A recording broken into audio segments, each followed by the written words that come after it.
তারা একই সঙ্গে কথা বলে আমরা মূল্যায়ন করা হবে এবং আমি মনে করি যে কোনো সমস্যা থাকবে না। আমরা অত্যন্ত আশাবাদী যে যারা আন্দোলন করেছেন এই সরকারের আমাদের সেই বিগত ফ্যাসি সরকারের বিরুদ্ধে তাদের কে যথাযথভাবে একসাথে ঐক্যবদ্ধ করে আমরা নির্বাচনে অংশ নিতে পারবো। এমনকি যারা অন্য খান থেকে অন্যান্য দলগুলো বা জোটকে যারা করবেন তারা সবাই গণতন্ত্রের যে স্পিরিট সেটাকে সঙ্গে নিয়ে এবং একটা নিরপেক্ষ নির্বাচন সেবা করে।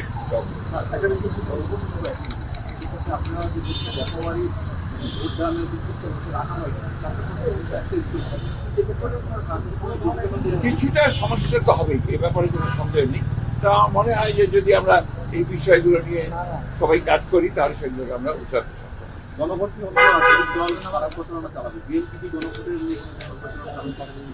আমরা সেটা আমাদের দলের সিদ্ধান্ত হবে। তবে এগুলো এসেই গেছে, প্রচারণার ব্যাপারটা এসেই যাবে। আমরা তো আমাদের প্রস্তাব ছিল একই দিনে গণভোট এবং আপনার নির্বাচন অনুষ্ঠান হোক।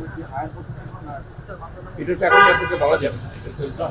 আমরা আমাদের মধ্যে আলোচনা করেই আমরা ভোটারদের কাছে যাবো।